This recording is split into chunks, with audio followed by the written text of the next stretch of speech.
Good morning everyone. Part two video में आप देख चुके हैं कि हमने राइट टू इक्वालिटी कर लिया है। राइट टू फ्रीडम के बारे में मैंने आपसे डिस्कस किया था कि इसमें अनुच्छेद 19 से 22 तक इसका डिस्कस किया जाएगा।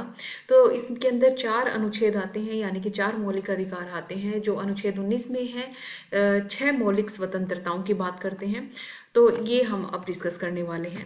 तो अनुच्छेद 19 में कुल 6 स्वतंत्रताओं की बात की गई है, जिन्हें 6 मौलिक स्वतंत्रता कहते हैं, जो प्रत्येक भारतीय व्यक्ति को प्राप्त है। तो आप भारतीय नागरिक होने के नाते आपको बोलने की आज़ादी है, आपको भाषण देने की आज़ादी है, आप अपनी बात रख सकते हैं लोगों के सामने, आपको लिखने की आज़ादी है।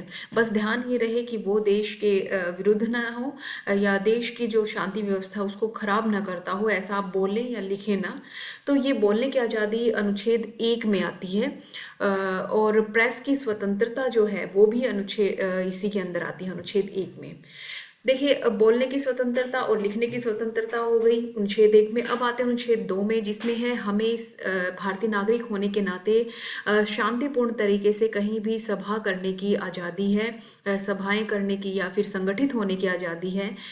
उसके बाद अनुच्छेद 19C आता है। हमें संघ बनाने, ऑर्गेनाइजेशन बनाने, समुदाय बनाने की पूरी तरह से स्वतंत्रता है। हमें किसी प्रकार का संघ या समुदाय बनाने से कोई रोक नहीं सकता, क्योंकि हम भारत के नागरिक हैं। ये हमें हमारा मौलिक अधिकार है कि हम संघ या समुदाय बना सकें। इसके अलावा पूरे देश में हम कहीं भी आ जा सकते हैं, हमें आज़ादी है कहीं भी घूमने फिरने की। लेकिन यहाँ पर एक मैं अपवाद बता दूं कि जो इलाके बहुत अधिक संवेदनशील है, जैसे नक्सलाइट इलाका हो गया, या फिर कुछ ऐसा इलाके हैं जहाँ की जो एनवायरनमेंट प्रोसेस है, जो नेचुरल इलाके हैं, वहाँ पर गवर्नमेंट नहीं चाहती कि वहाँ की ग्रीनरी को किसी तरह का नुकसान पहुँचे, जैसे जंगल है, या फिर बहुत सारे संवेदनशील इलाके हैं जहाँ पर कर्फ्यू लगा हुआ है। ऐसे में आपको घूमने फिरने की बिल्कुल भी आज़ादी नहीं है। आप ये नहीं कह सकते कि मेरा मौलिक अधिकार है कि मैं स्वतंत्र रहूं और मैं कहीं भी घूम फिर सकता हूं। ऐसा बिल्कुल नहीं है। अगर कर्फ्यू लगा है तो देश हित में आपको वो चीज़ छोड़नी पड़ेगी। फिर आते हैं 19(5) में। इसमें है पूरे देश में कहीं भी आप रह सकते हैं, बस सकते हैं, आपको पूरी तरह से आज़ादी है भारतीय नागरिक होने के नाते। लेकिन यहाँ पर भी एक अपवाद है कि कुछ राज्य सरकारें अगर चाहें तो दूसरे देशों की या बहुत अधिक पॉपुलेशन आ जाने की वजह से कुछ ऐसे डिसीजंस ले सकती हैं।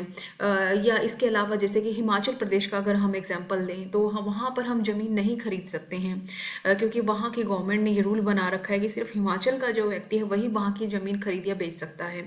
इस तरह से लेकिन फिर भी भारतीय नागरिक होने के नाते हमें ये कुछ अपवाद छोड़कर पूरी तरह से स्वतंत्रता है। हम भारत के किसी भी देश में भारत देश के किसी भी कोने में जा सकते हैं, रह सकते हैं। इसके बाद आखिरी जो स्वतंत्रता है 1906 कि हम इस देश में कहीं भी व्यापार कर सकते हैं, या अपनी रोजगार लेने के लिए हम किसी दूसरे राज्य में जा सकते हैं, वहाँ पर हम अपना जो है रोजगार कर सकते हैं, नौकरी कर सकते हैं। इसकी हमें आज़ादी है। तो इन 6 स्वतंत्रताओं से हमें कोई भी सरकार रोक नहीं सकती है, कोई भी न्यायालय हमें नहीं रोक सकता है। अगर कोई व्यक्ति, कोई सरकार, शासन या सत्ता ऐसा करती है तो हम उसके विरुद्ध न्यायालय में जा सकते हैं। तो इस तरह से ये 6 स्वतंत्रताएं हैं। आपको बहुत इंपॉर्टेंट है ये याद रखनी। आप जब भी इस चीज़ को एक्सप्लेन करेंगे तो आपको ये लिखनी पड़ेगी। आप इसको ऐसे याद रख सकते हैं कि आप कहीं भाषण दे रहे हैं, यानी कि बोल रहे हैं 19(1), भाषण वहीं देंगे अगर सभा होगी, यानी कि 19(2), सभा को याद रख लीजिए। अब देखिए, आप सभा इकट्ठी हो गई है, आप उसी सभा से समुदाय या संघ बनाना चाहते हैं तो 19(3), तो इस तरह से याद रख सकते हैं। अब पूरे देश में आप इस सभा संघ समुदाय को लेकर अपना प्रचार प्रसार करना चाहते हैं तो आप घूम फिर सकते हैं। तो यहाँ पर आ गया पूरे देश में आने जाने की स्वतंत्रता। आप ऐसे याद रख लें। फिर आप ऐसे याद रख सकते हैं 19(5) को कि आप प्रचार प्रसार करने के लिए कहीं भी अपना डेरा डाल सकते हैं, अपना घर बना सकते हैं, और उसके बाद आप व्यापार या अपनी जीविका को सुचारू कर सकते हैं। तो इस तरह से आप 6 स्वतंत्रताओं को इस कड़ी में याद रख सकते हैं। एक छोटा सा ट्रिक है याद करने का। एक इम्पोर्टेंट एमसीक्यू इसके रिगार्डिंग पूछा जाता है कि प्रेस की स्वतंत्रता, यानी कि जो प्रेस यानी जो मीडिया है, या जो न्यूज़पेपर्स हैं या फिर जो चैनल्स हैं, इनकी स्वतंत्रता, प्रेस की स्वतंत्रता किस आर्टिकल में आती है? तो प्रेस आपको पता है बोलती है, जो हमारे चैनल्स हैं वहाँ पर आप देखते होंगे कि बोलते हैं।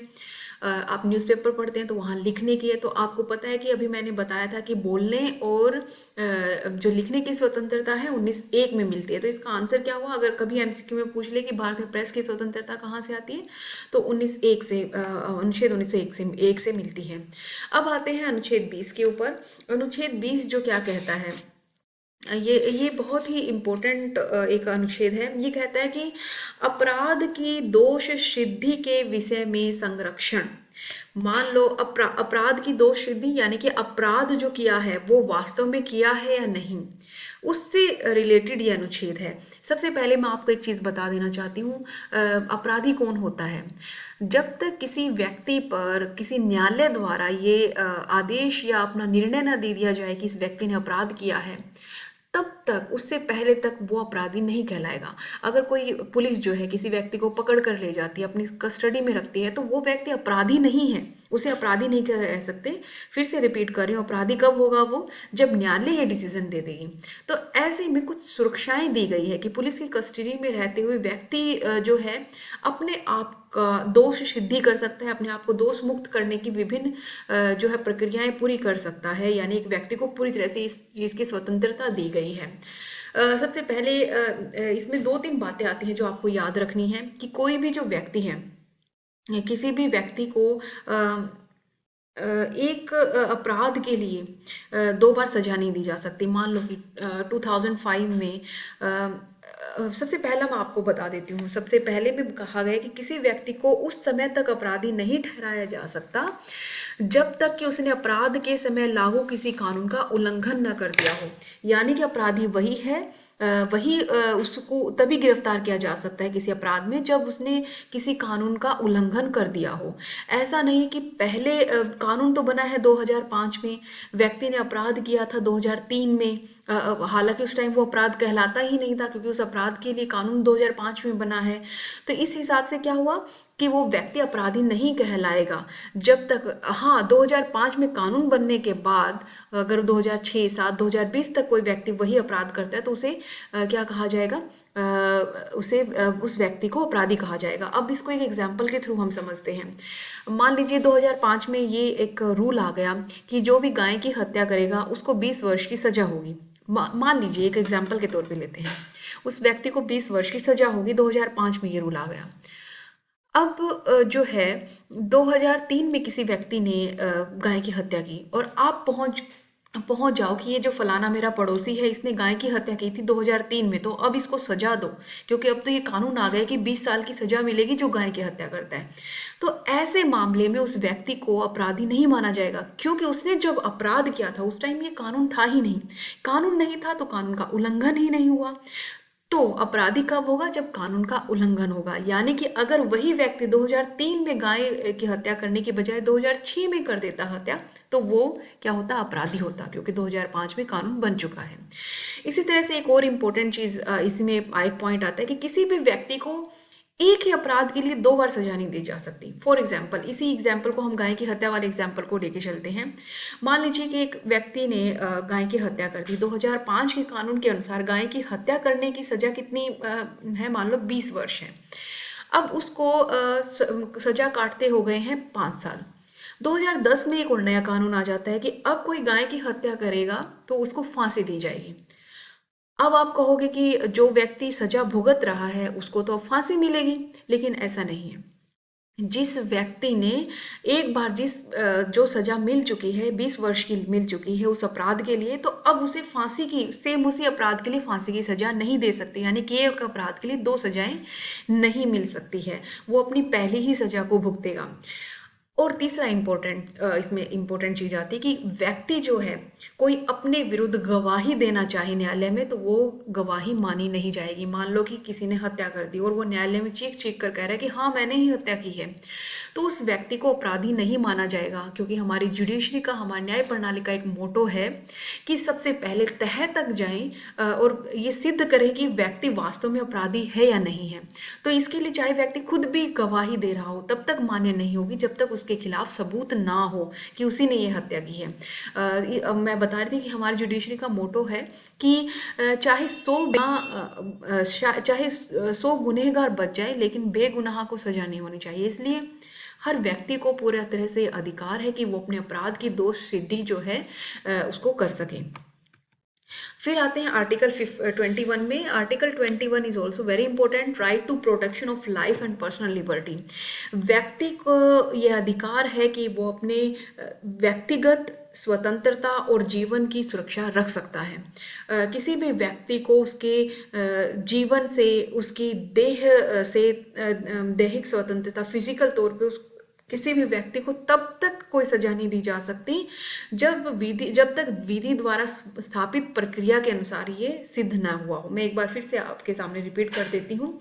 किसी भी व्यक्ति को उसके जीवन, उसकी शारीरिक स्वतंत्रता से विधि द्वारा स्थापित प्रक्रिया को छोड़कर अन्य किसी भी प्रक्रिया से वंचित नहीं किया जा सकता। यहाँ पे इम्पोर्टेंट है विधि द्वारा स्थापित प्रक्रिया, मतलब किसी व्यक्ति को तभी सजा दी जा सकेगी, जो किसी व्यक्ति को अगर सजा दी जाएगी या उसकी स्वतंत्रता छीनी जाएगी, वो एक ही तरीके से विधि द्वारा स्थापित प्रक्रिया से। इसको बहुत ही सिंपल लैंग्वेज में मैं आपको समझा देती हूँ। ये थोड़े से शब्द ऐसे हैं लेकिन लिखने में आपको यही शब्दों का इस्तेमाल करना पड़ेगा।